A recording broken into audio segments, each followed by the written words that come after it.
दुनिया में बढ़ती महंगाई के बीच भारत को बड़ी राहत मिली है। इंडिया टॉप्स इन रेमिटेंसेस ग्लोबली।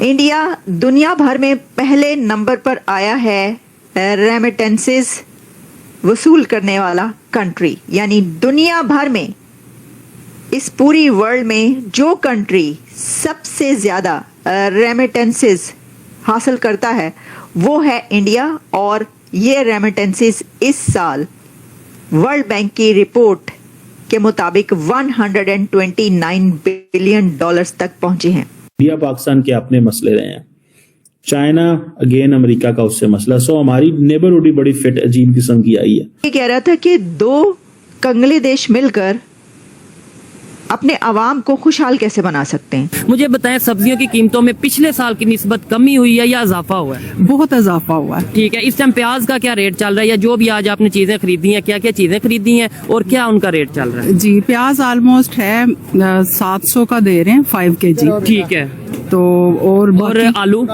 आलू 300 के। ये खबर है कि विदेशी रेमिटेंस जो है उसमें भारत ने सभी देशों को पीछे छोड़। आप जो लोग हर महीना 2 महीने के बाद घर जो पैसे भेजते हैं ना, जी, वो भेजने का अमाउंट जो है दुनिया में हम टॉप पर आ गए। अब हमारे वज़ीर-ए-आज़म वही काम कर रहे हैं, हमने भी वही करना है। अभी मेरा भी दिल है कि ये जो तनख्वाह, ये सैलरी है, ये काम इससे ऊपर चला गया है। घर बार है, उसके बाद बिजली, यह सारा कुछ है, लेकिन ये काम जो है ना, अभी हमारा भी दिल कर रहा है कि हम भी मांगना शुरू कर दें। तो मैं जब भी पाकिस्तानियों को बाहर मिलता हूँ, जो यकीन करके माने, sometimes it's a huge embarrassment। हम लाते हैं टॉक शोज और अनलिमिटेड एंटरटेनमेंट सिर्फ YouTube पर। अगर आपने अभी तक हमारा चैनल सब्सक्राइब नहीं किया तो अभी सब्सक्राइब करें और बेल आइकॉन को क्लिक करके हमारी लेटेस्ट वीडियोस के बारे में अपडेट जानें। इंडिया दुनिया भर में पहले नंबर पर आया है रेमिटेंसेस वसूल करने वाला कंट्री। यानी दुनिया भर में इस पूरी वर्ल्ड में जो कंट्री सबसे ज्यादा रेमिटेंसेस हासिल करता है वो है इंडिया। और ये रेमिटेंसेस इस साल वर्ल्ड बैंक की रिपोर्ट के मुताबिक 129 बिलियन डॉलर्स तक पहुंचे हैं। तो चलिए आज इसी मुद्दे पर बात किए लेते हैं और इस पर हम आपको ये बताएंगे कि ऐसा क्यों है, वो कौन से फैक्टर्स हैं जो इंडिया को दुनिया का सबसे ज्यादा रेमिटेंसेस हासिल करने वाला टॉप कंट्री बना रहे हैं। ये क्या वजह है, ये क्या है, तो इसके पीछे जो फिनोमेनन, जो रीजंस हैं, जो लॉजिक है, जो फैक्टर्स हैं, वो भी आप तक पहुंचाएंगे। लेकिन पहले इसकी डिटेल्स। 129 बिलियन डॉलर्स सिर्फ रेमिटेंसेस हासिल करता है इंडिया। भारत को 129 बिलियन डॉलर यानी 130 बिलियन डॉलर के करीब जो रेमिटेंसीज है वो हासिल करते हैं, जो कि इंडियंस जो दुनिया भर में हैं, काम कर रहे हैं, स्किल्ड वर्कर्स हैं, स्किल्ड वर्क फोर्स इंडिया की, वो सबसे बड़ा फैक्टर है इसमें। उसने इस ईयर में 129 बिलियन डॉलर्स रेमिटेंसीज भेजे हैं इंडिया। और आपको जब ये पता चलेगा तो और भी हैरानी होगी कि जब आप इस फिगर को देखते हैं 129 बिलियन डॉलर्स, तो ये total combined budgets of Pakistan and Bangladesh के इक्वल होता है। यानी इंडिया की सिर्फ रेमिटेंसेस ही 2024 में सिर्फ रेमिटेंसेस भारत की पाकिस्तान और बांग्लादेश के टोटल बजट के बराबर हैं। तो फिर बराबरी कहाँ हुई? फिर आप बराबरी कैसे कर सकते हैं? मैंने अपने प्रीवियस प्रोग्राम्स में भी ये कहा कि बराबरी करने की इस दुनिया में अब जो चलन है वो ये है कि इकोनॉमी, अगर आपकी इकोनॉमी जो है वो सही नहीं है, अगर आप इकोनॉमी में बराबरी नहीं कर सकते तो फिर आप कुछ नहीं कर सकते और बराबरी नहीं हो सकती। यानी भारत का जो रेमिटेंसेस हैं एवरी ईयर 2024 के रेमिटेंसेस जो कि 129 बिलियन डॉलर पे पहुंचते हैं, वो बराबर हैं पाकिस्तान और बांग्लादेश के बजट के। फैसिलिटी देती है हुकूमत, जहाँ किसान को मिलता ही है। अच्छा, ये रीजन हो सकती है, नहीं तो अदरवाइज पानी फ्री है, अच्छा, फुल फैसिलिटी फ्री है यार। तो इनकी नस्ल बता देना, ये मछली कौन सी है? ये सर चिड़ा फिश है, और ये कितने रुपए किलो है? ये 550। ये कौन सी मछली है? ये माँ शेर। माँ शेर जी सर। बड़ी जबरदस्त लग रही है देखने को। ये कितने रुपए किलो है? ये सर 900 रुपए किलो है। और ये पतली सी ये जो साथ ये बली फिश है, दरिया की होती है, बगैर कांटे के। ठीक है, ये 650। ये पिछले हफ्ते मैंने आलू 1 से 250 रुपए दरी दे रहा था, दूसरे ने मुझे 300 रुपए दिया था।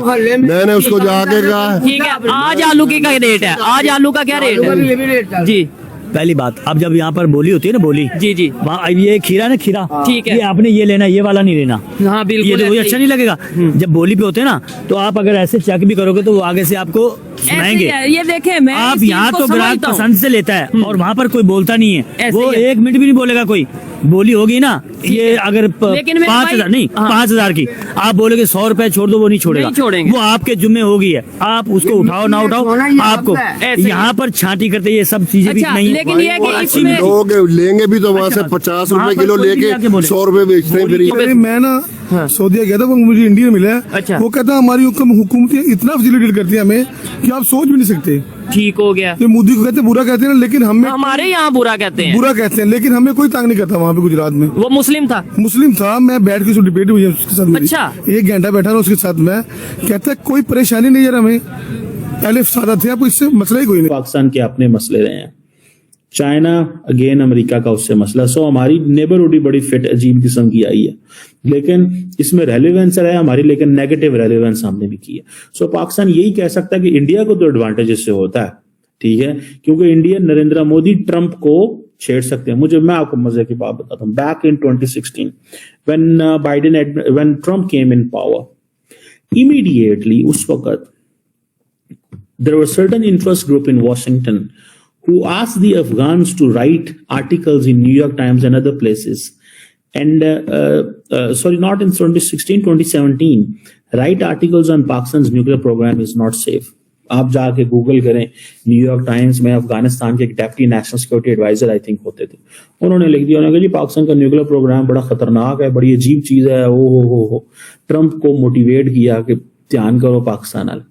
So the moment next government is coming, so it is being said कि जी अगली हुकूमत का ध्यान पाकिस्तान करा दो इस साइड पे, ठीक है। सो ये चीज है, या तो फिर अगली हुकूमत को ये बताया जा रहा है। लेकिन नरेंद्र मोदी का तो मसला आसान कर दिया, जयशंकर का तो मसला आसान कर दिया। जयशंकर इन स्टेटमेंट्स को पब्लिकली नहीं करेगा, लेकिन जयशंकर इन स्टेटमेंट्स का जरूर फायदा उठाएगा और कहेगा कि हमारे पास भी एक्शनेबल इंटेलिजेंस एंड एविडेंस है कि पाकिस्तान का जो मिसाइल प्रोग्राम है लॉन्ग रेंज का है, ठीक है।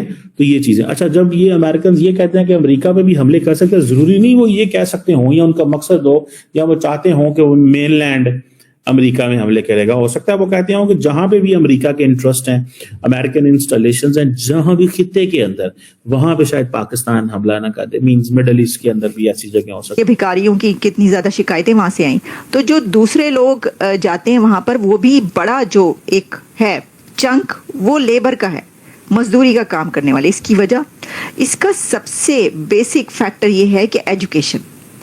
भारत के जो लोग दुनिया भर में काम कर रहे हैं उसमें वो पढ़े लिखे हैं, वो जैसे मैंने आपको बताया डॉक्टर्स इंजीनियर्स हैं। मैंने आपको पहले भी बताया था कि जब आप अमेरिका का देखते हैं, उसके ऊपर जब हमने एक प्रोग्राम भी मैंने किया था, तो उसमें आप देखते हैं कि सबसे ज़्यादा जो अर्निंग हाईएस्ट सैलरी लेने वाले हैं वो इंडियंस हैं।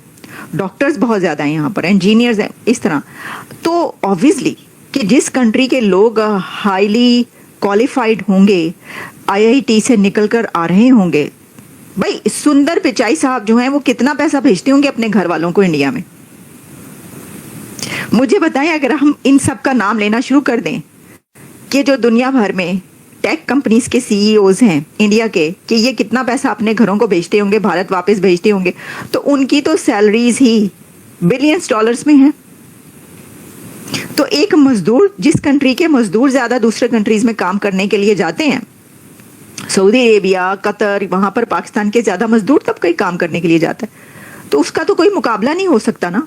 तो आपको ये वीडियो कैसा लगा कमेंट बॉक्स में जरूर लिखिए। इस वीडियो को लाइक कीजिए, शेयर कीजिए, सब्सक्राइब करना ना भूलिए आपके चैनल EFC.Z को। मिलते हैं अगली वीडियो में। जय हिंद।